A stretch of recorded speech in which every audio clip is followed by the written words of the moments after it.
Welcome to episode 65 of the Pressbox Podcast, and this is the last episode in 2020 for the Pressbox Podcast as well. And today we want to kind of give you a look back through the year, kind of our year in review episode, kind of take a look back at what we learned over the year as far as what happened in the sports world. And without question, coronavirus, COVID-19 was the biggest story of the sports world because it had a major effect on college, pro, all the different sports, the schedule, things like that. So we'll break that down and kind of talk about what we thought went right, what we thought could have been handled better, and things like that as we sit here about to enter 2021 and hopefully going forward the sports can resume in a more normal fashion. But before we get started in the episode, as always, check us out on Twitter at PressboxPod. We've done a few different things, and one weekend we live tweeted the NFL. We put up poll questions. The Derrick Henry poll question is up now. I think you can still vote on that. Will he rush for 2,000 yards? Will he not? So that's a lot of fun. So follow us there at PressboxPod, and let's get into the final episode of the Pressbox Podcast in the year 2020.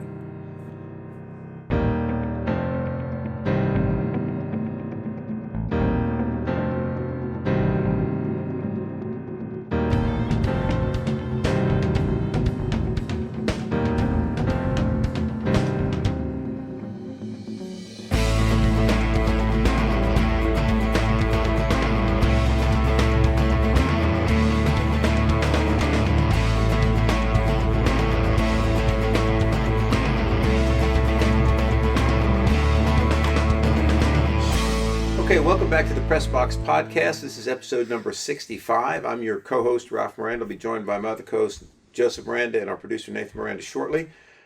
Today, we're going to take a minute, since we're between Christmas and New Year, to do our year in review, our 2020 year in review. Obviously, 2020 has been a difficult year, to say the least. We're going to talk about that, but before we get started, if you remember a few episodes ago, I floated the idea of a closer in quarterbacks, okay? Well, I'm going to read you a quote from Brian Flores, the Dolphins coach. You remember, if you know, last night the Dolphins beat the Raiders on a last-second field goal, but they brought Mark Fitzpatrick? Ryan Fitzpatrick in to basically lead them to victory. Quote from Brian Flores, "We felt like we needed a spark, trying to win the game. If we've got to go to our relief pitcher in the ninth, that's what we'll do. Fitz, he's always ready to go." So Maybe you listen to the podcast? Maybe listen to the podcast, exactly. So it's not such a terrible idea, just that it's never been floated, it's never been used as an actual, hey, you're the guy that's going to be our closer. That's it. Don't even think about competing for the starting job. Brian Flores, if you're listening, start Ryan Fitzpatrick. Yes. A much better shot. Yeah, if there's a guy you have to go to when things get tough, you might as well just start him. That's right. That's exactly right. But somebody else put on Twitter, which I thought was great, said either cut Tua loose, meaning let him play the whole game, or else make Fitzpatrick the starter. One of the two. But I digress. Okay, so year in review. Let's start, guys, by talking. We'll break it down by quarters of the year. So let's start with the first quarter, January, February, March. It started out like a rather normal year, right? I mean, LSU beat Clemson in the college football playoff in January. The Chiefs won the Super Bowl in February against the 49ers, and everything seemed to be going along. And then, as they say, all hell broke loose, right? Yeah. I don't follow college football as much, but so I didn't watch a ton of the LSU game. But they did win the national championship. They are still the defending national champions to this day. Yes, they are. Until a couple of weeks. But going back to that team a little bit, it turns out that, or seemingly, Joe Burrow helped them quite a bit. Yes, he did. They have the same coach. That season, and Burrow really got Ed Orgeron, like his extension, that everybody thought he was now a great coach and all this and that. But he obviously had a much bigger effect than I thought he did on the team, because this year they were 4-6, something like that. Yeah. Which to me is kind of surprising. I want to get you guys' input on this. I mean, if you're the defending national champions and you just went undefeated and basically beat everybody soundly. Now, I understand they lost a lot of players to the NFL. I understand that. They had but of course this is something everybody went through, the COVID thing.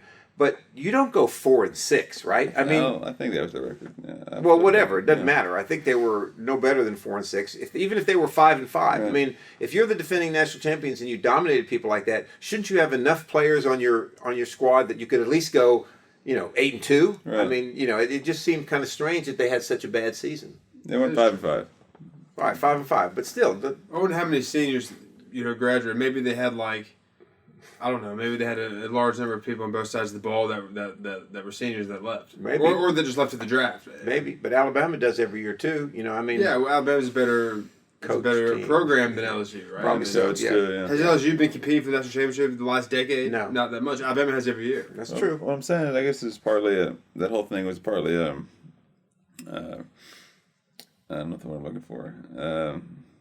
It exposed Orgeron as not the great coach everybody thought he was. Yeah. There's a reason he'd kind of bounced around as an assistant, for his whole career. Right.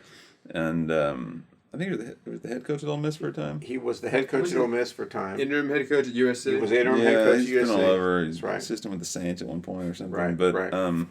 it turns out it was just he just struck lightning in a bottle. I mean, Yeah. I agree. I mean, I think seems you're like exactly- it, I don't think the he's more you that look at great it. of a coach because their defense was horrible. So Yeah. I mean, that's but But I guess it was just didn't they have one of the most prolific offenses in recent They did. history of college football? they did, and they lost a great quarterback, so that helps. That hurts a lot. But still, like I said, I mean, 5-5 to me. That's weird. They lost some games they shouldn't have lost to. It's weird. Yeah, it is very weird to me. But Well, then, the Chiefs won the Super Bowl in February. Okay. Right. Really, the last major sporting event to this day that's been normal. like we always knew it. Full house. Right. Right. Nobody was really at that time. It had been it was out there kind of, but it hadn't. The coronavirus wasn't really a thing in the United States yet. Right. But as far as the Chiefs specifically, I can't remember who I picked in that game actually, but the 49ers had a chance to win late in the game. They did. And we've talked about this in the podcast before. Garoppolo just misses that throw where other quarterbacks like Brady, all the good. We've laid out the good quarterbacks, right? They hit that throw, and that kind of shows you right there that maybe Garoppolo is not the guy that people think he is, or even the 49ers think he is. Although we've talked also, I don't know if the 49ers are sold on him, but if you're the guy, you make that throw and that deep pass late in the game, and that changes the game. What was the situation again? The 49ers, I want to say they were ahead at the time, but I may be wrong about that. But anyway, they had the ball on the Chiefs 45, and I forget who the receiver was. It may have been The Chiefs 45. Yeah, and it may have been that. Debo Samuel guy. Yeah, that's right, Emmanuel Sanders, right? No. Debo Samuel. Debo Samuel. Doesn't matter. One of those guys. One of the guys, and he had a seam route, kind of like a skinny post, and he broke open. He was probably at least 3 yards ahead of the defender, and Garoppolo overthrew him. It would have been a touchdown. It would have been a touchdown. That's right. So that would have either put the 49ers ahead or maybe extended their lead. Either way. And the Chiefs got the ball, drove down, scored. How much time was left at that point, though? What was it, about 4 or 5 minutes left in the game? Yeah, can you say they would have won the game because the Chiefs did drive down score? Actually, I may have that wrong. They may have been behind. That may have been their last opportunity. I don't remember. My point is, if they went ahead there, the Chiefs drove down and scored. Right. I'll look it up while you guys are talking. But it doesn't matter. The point is, if you're a Super Bowl winning NFL quarterback, you got to make that. No, I was just trying to say, can you chalk the game up to that pass? In other words, is it very high probability they win the game if he hits that, or is it still there's 5 minutes left? Stuff could happen. We're about to find out, but yeah, I mean, yeah. As Emmanuel Sanders, they were down by 4 with a minute 33 left. You already found it? All right, so that's it. So they were down by 4 with a minute 33 left. Yeah. So there you have it. I mean, that was the winning touchdown pass, basically. Okay? And then after that, the Chiefs took the ball and scored again because they lost by 11.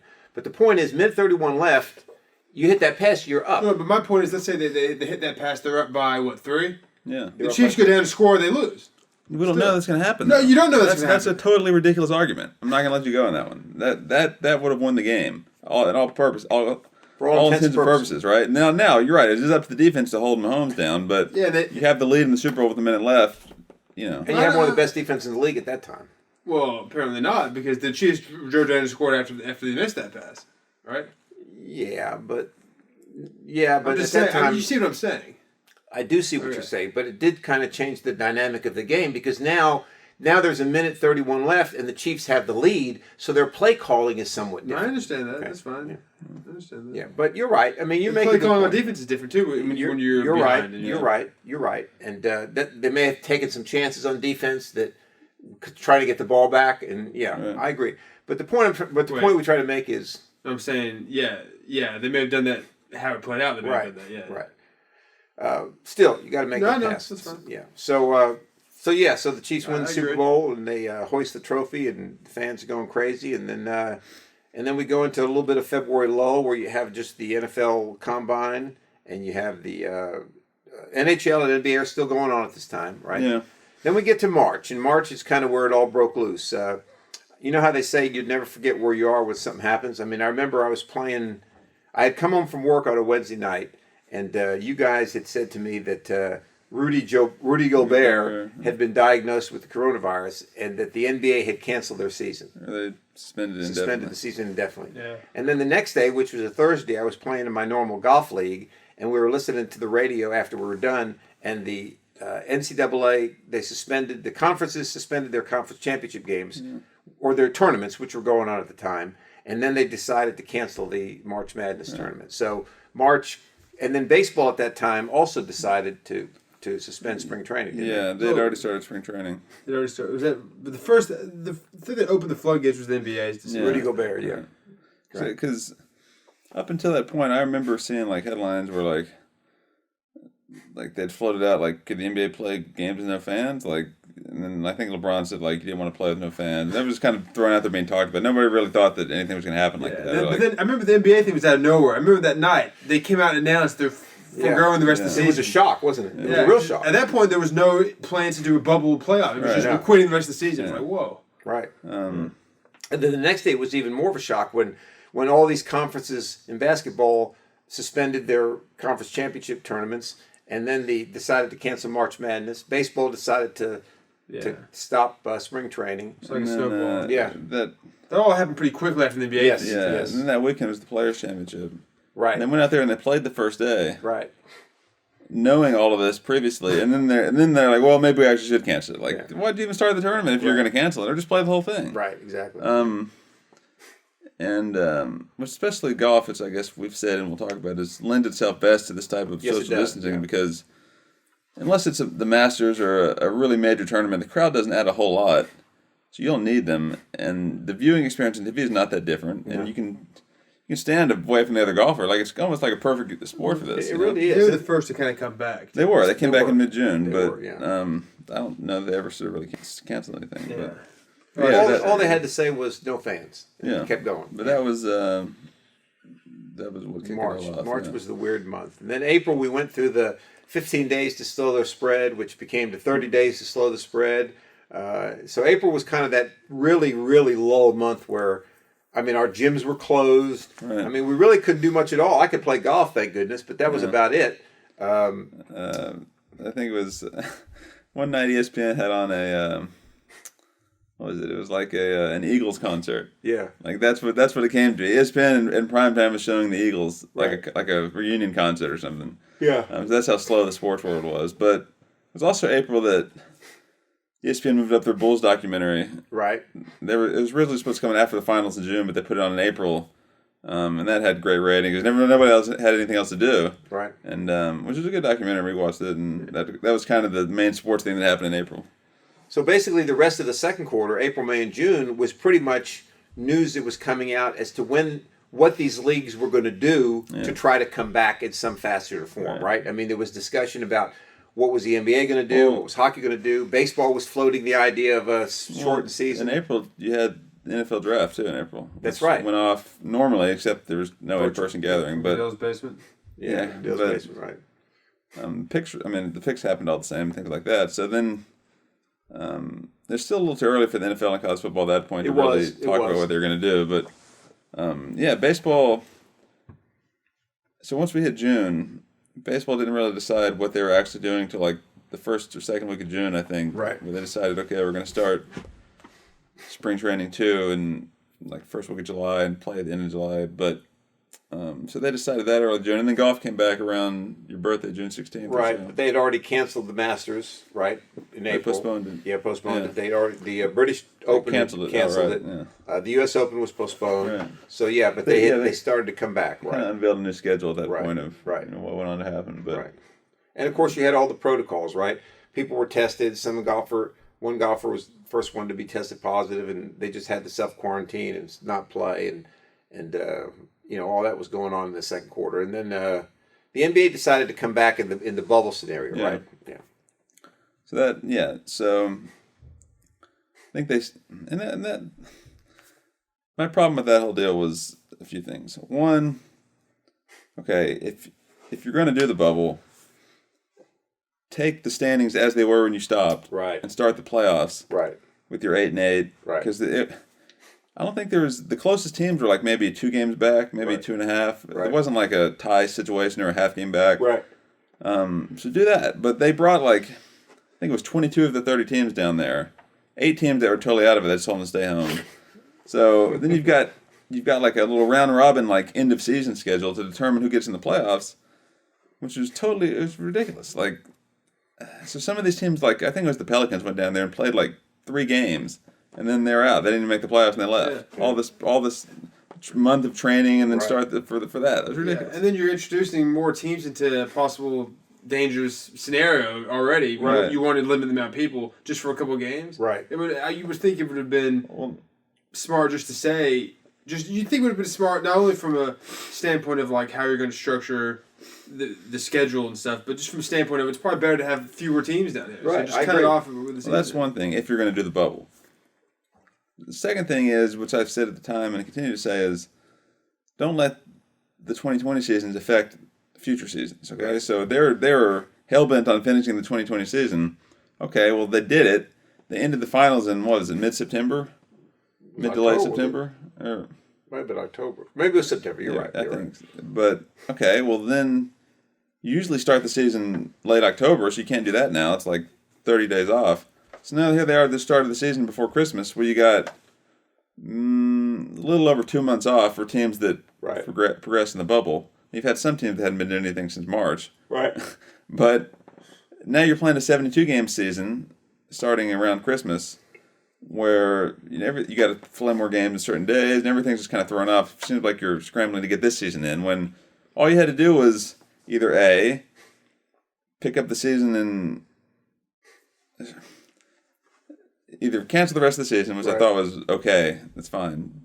Or if you really want to play it, start the playoffs and like mid-May or June 1st or something. Start your bubble earlier. Mm-hmm. Maybe that was not possible. I don't know, but try to finish the season by the end of July, right? Right. Then you have more of a regular schedule, Basically, look at it and say, can we finish the season any way right? where we'll be able to start the next season on time? Right. And if the answer is no, don't play the rest of the Right. season. I agree. Well, then another thing about this season is they're scrambling. They played 72, but they have to finish by the regular finish because you got the Olympics. Right. It's ostensibly still happening. Right. I think they said it's going to happen no matter what. So Right. guys may Yeah. want to play in that, or they may not want to play. I don't know. Right. But yeah.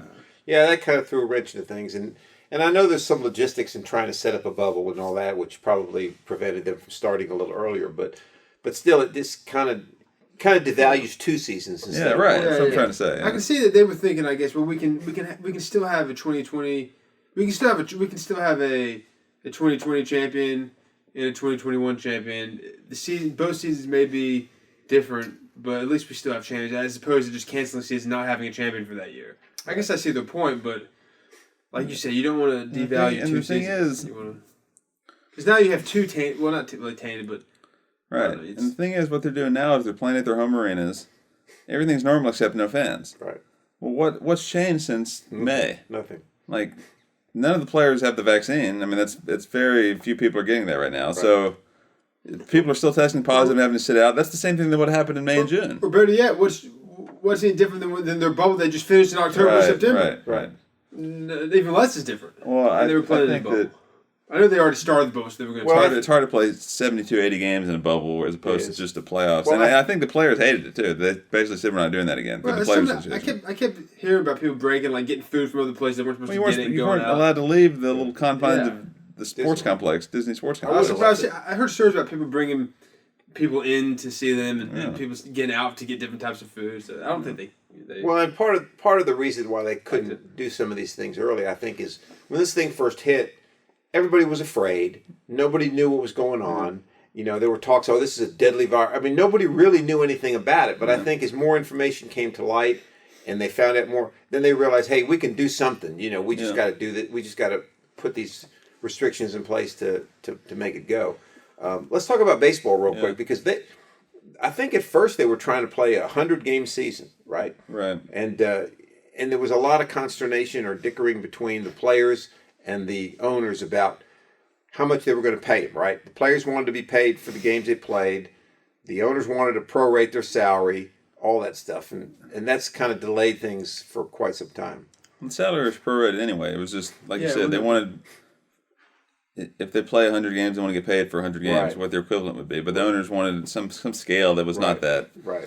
So that's what I think took the longest. And, that would have ended up 60 games? 60 games. Okay, It started at the end of July. Well, not everybody played 60 games, but most teams did, depending on games that got canceled. But, I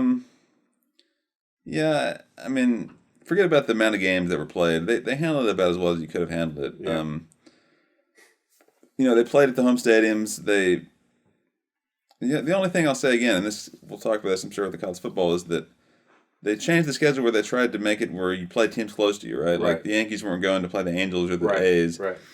Okay, but they also made you play your division. So the Yankees, they had no problem sending the Yankees to Tampa 2 and 3 times. Right. But they couldn't go play like the Rangers. Right. Because it's Texas too far away. So they had, we're going to play the Phillies and the Nationals and the Mets. The Mets, like, teams around us, but we'll go to Tampa, but we won't go play the White Sox because it's too far away. So decide what's more important to you. Yeah, so that's always ridiculous. Traveling distance or getting your division games. Right. Because obviously the division games are more important to them. Right. It sounded like they just want to make it appear like, look, we're not going to ask them to do anything.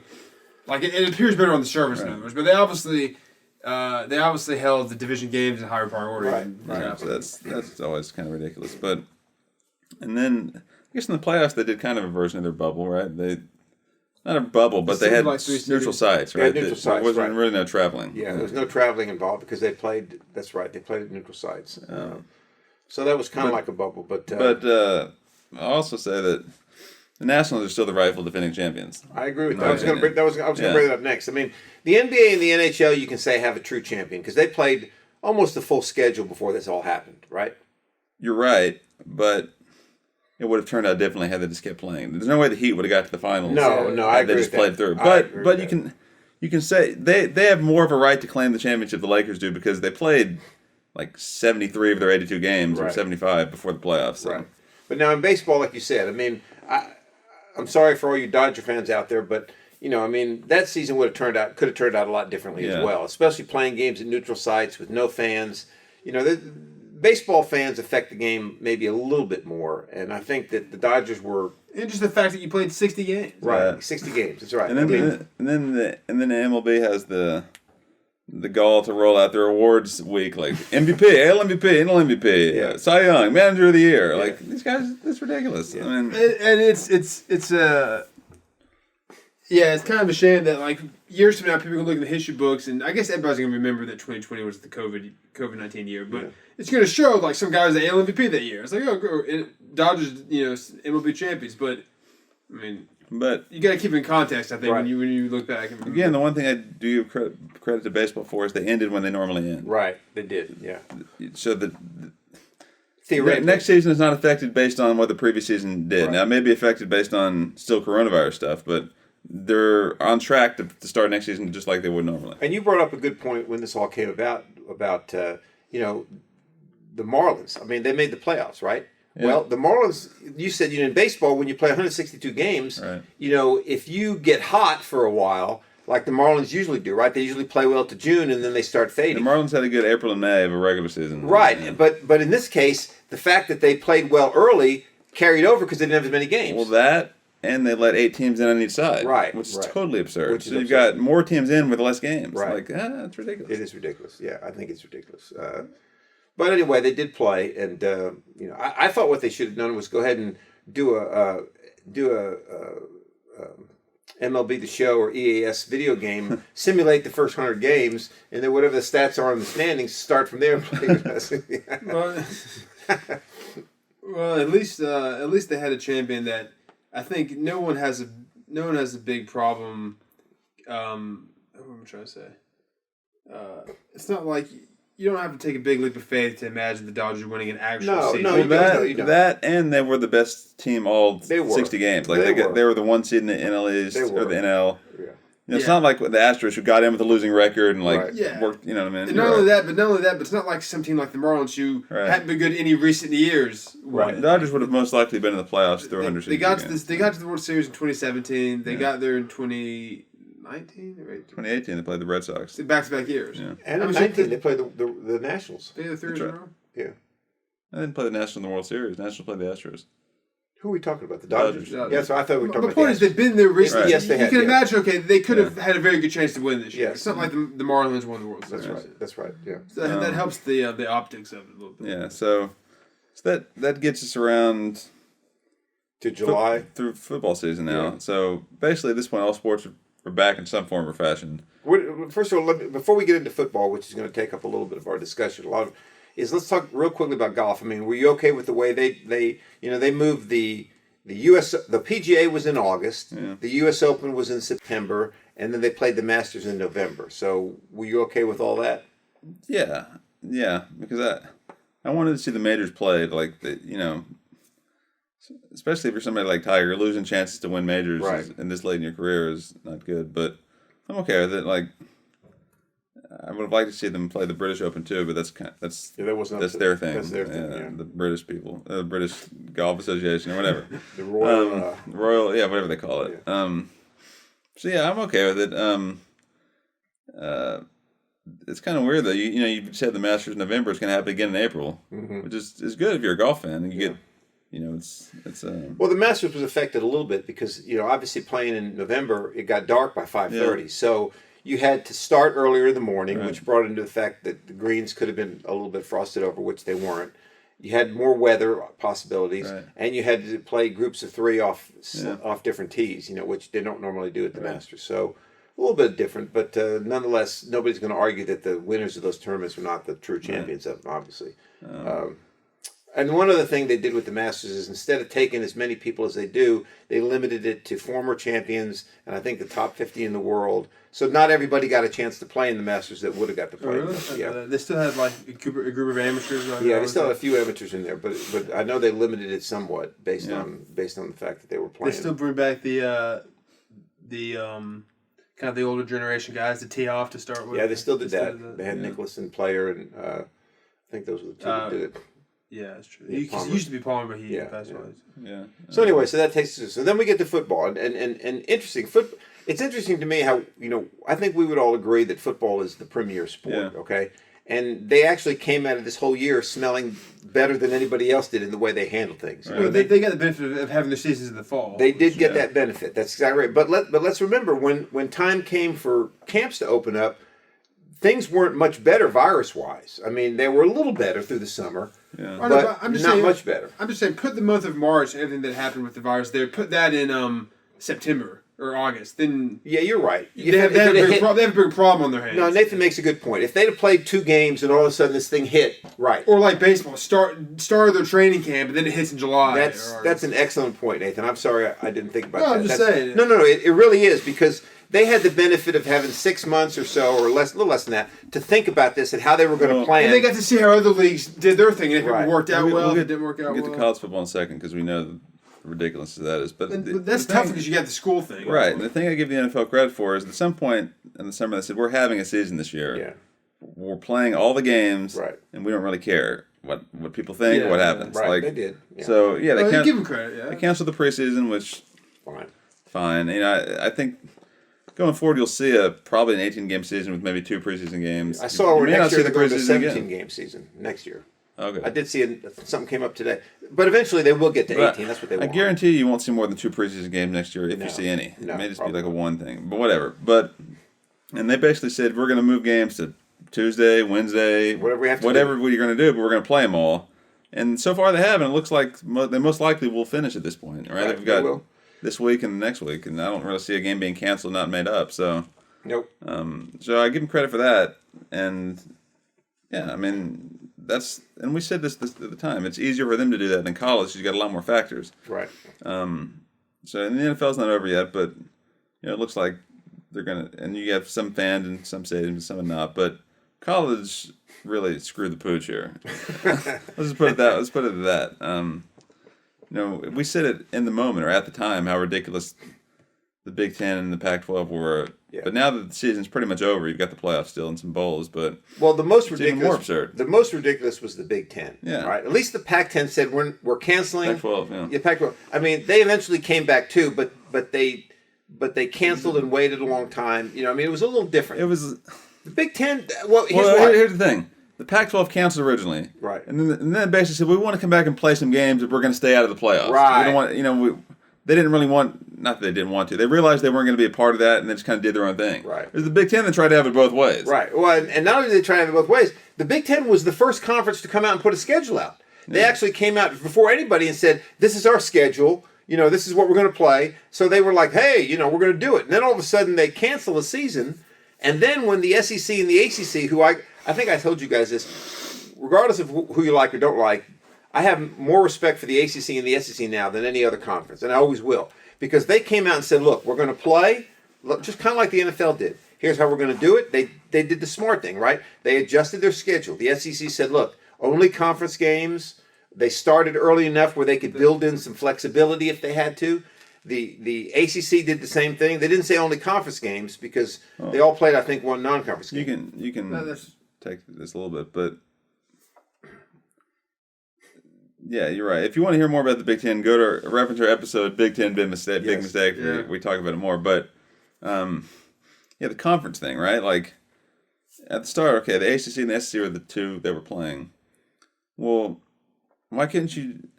Again, it goes back to the thing we were talking about the Yankees. Like they'll travel to Tampa, but not to Chicago and all this stuff. Well, like Clemson can't play South Carolina. Which is right down the street. But basically. South Carolina can go to Texas and play Texas A&M. Right. Why didn't they form some kind of like agreement where like the SEC you play your division, right? So like Tennessee, they play the East, and they play Clemson, and they play North Carolina, right? Because those teams were close, right? And then kind of divided up based on location instead of just I don't know. If you're concerned about travel, that would have made more sense. But this is the thing. What are you most concerned about? Right. If you're concerned most about travel, then you would play teams that you don't usually play, but they're close to you. Right. If you're concerned about your conference. Don't act like you're concerned about travel. If you're not concerned about exactly. You got to pick one that you're concerned. You're about. right. That's right. Obviously they weren't that concerned about travel because otherwise Tennessee would have been playing Louisville, Kentucky, right, exactly, North Carolina, right, West Virginia or whoever. I don't know.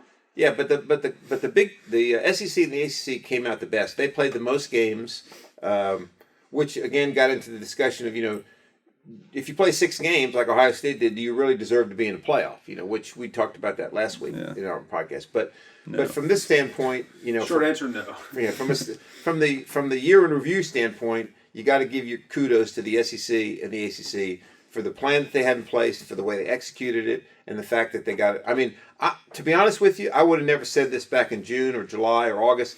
But I'm really kind of amazed that they got their full seasons. Yeah. I mean, college, definitely. Yeah, I mean, it's pretty amazing that they did that, which proves that they shouldn't have been all upset about this from the start.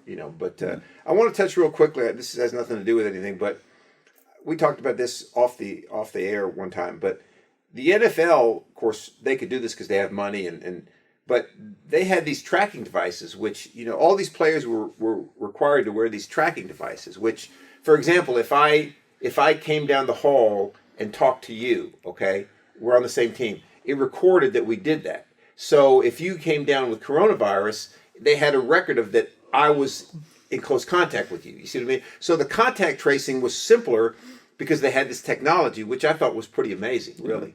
Yeah. Probably something that had to be developed pretty quickly, or maybe it was already out there. I'm assuming it didn't already exist. Maybe it did, yeah. No, I'm assuming it didn't. Yeah. Because why would you feel a reason to trace interactions with people for... Yeah. I mean, like, this would have been your reason. So but for them to think about that and to institute it was pretty ingenious, because otherwise there's no way you've been able to tell who came in contact with anybody. But then again, I don't know, I shouldn't say it. Maybe this already existed for other areas of life or work, and they just adopted it for the NFL. Yeah. You know what I mean? Maybe there's some industries that used it already. Maybe. And they had their own set of bubble type actions, right? I mean, these guys weren't allowed to go to functions, and they weren't allowed to do stuff outside of the normal activities that they had every day.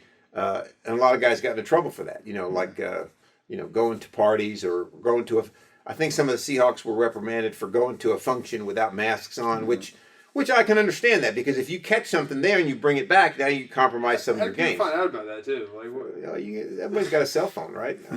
I guess. Take pictures and. But anyway, that kind of took us through the football season to where we are right now, and where we are right now here in December. Late December 27th. I mean, the NFL looks like they're going to complete their entire season and everything's going to go fine. Baseball is still kind of up in the air, right? Because they're supposed to start spring training here in less than 2 months. Nothing has changed. And unless they get everybody vaccinated, I don't see them bringing all these people back in a training camp environment. Do you? No, and I was just going to mention, maybe we can get like a little preview of 2021 here. There's no way. Like, you're already starting to see articles about the owners and the players disagreeing again on the number of games. Right. The owners claim that they wanted all the players tested, or not tested, vaccinated, right? But really, there's some sense that, or some similar feeling that, they want to delay this thing so they can pay the players for less games again. Right. Of course, the players are like, well, we want to start on time, so that's kind of a mess. And I think if I had to pick one that's going to start late, and I would say that most likely you'll see something like spring training will start, maybe mid-March to early April. Right. And the season will start mid-May-ish. Right. So then you maybe play 140 games or something. Right. I don't know, but 130, 140, but that's my guess. So we'll see. Right. Now, how about college basketball? What do you think about that? I mean, they've started it right now, right? I mean, they've already had some preseason tournaments canceled. Yeah. They've already had some other things canceled. They've already had some regular season games canceled, but they haven't gotten into their conference schedules yet. And I heard or read somewhere that the SEC normally starts their conference schedule the first Saturday in January. I heard that they're going to start it this weekend coming up, which is a week early, to build in a week of flexibility in case they have to make up games. But do you see that going off without a hitch? Or, I mean, what do you think? I think they can do it because they got through football, right? They did football. Right. Of course, you're playing more games during more days of the week. But you got less players. That's true, too. You only got 12 players to worry about. What do you mean by can they? Like, you won't see a cancellation. No.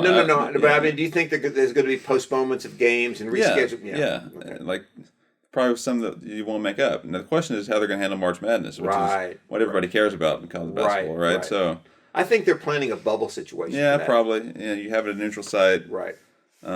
Which they kind of do now, but I think what they'll do is they'll require, for example, let's say the first round is played at a bunch of different places. I think what they'll do is they'll play the first round at more condensed places. Yeah. Have those teams come in there early, have them tested, bubble environment, play the games. The ones that lose go home.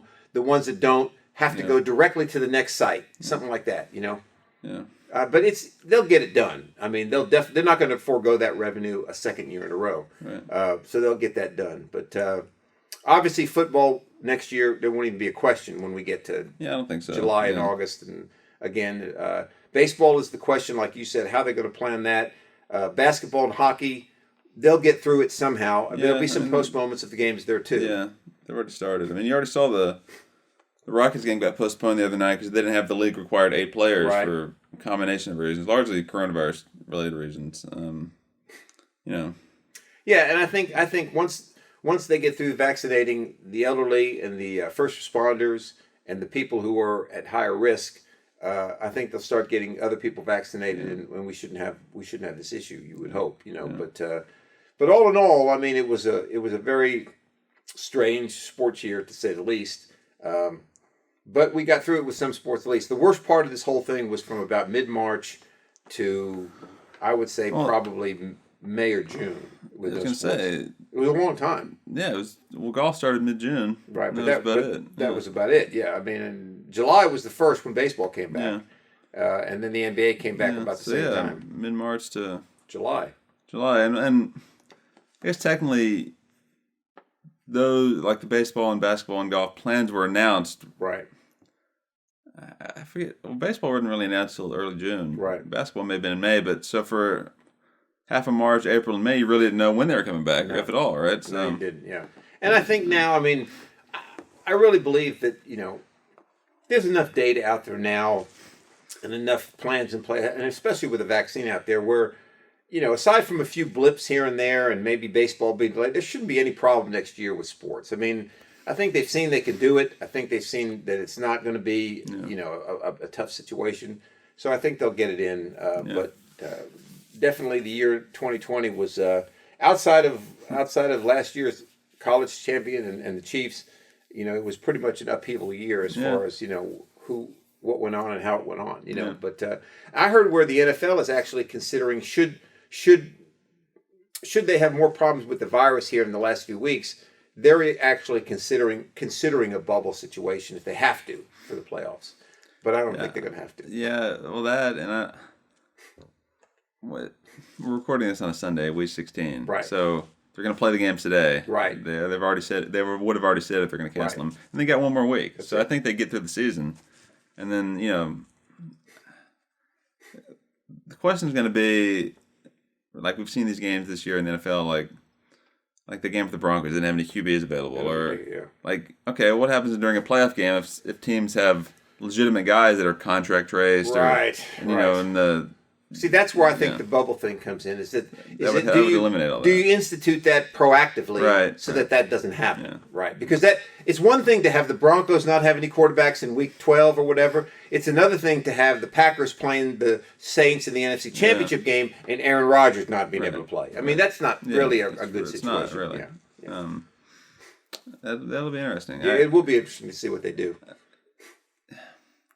Yeah, if it's almost worth doing a bubble just to ensure the competitiveness of the games. Exactly.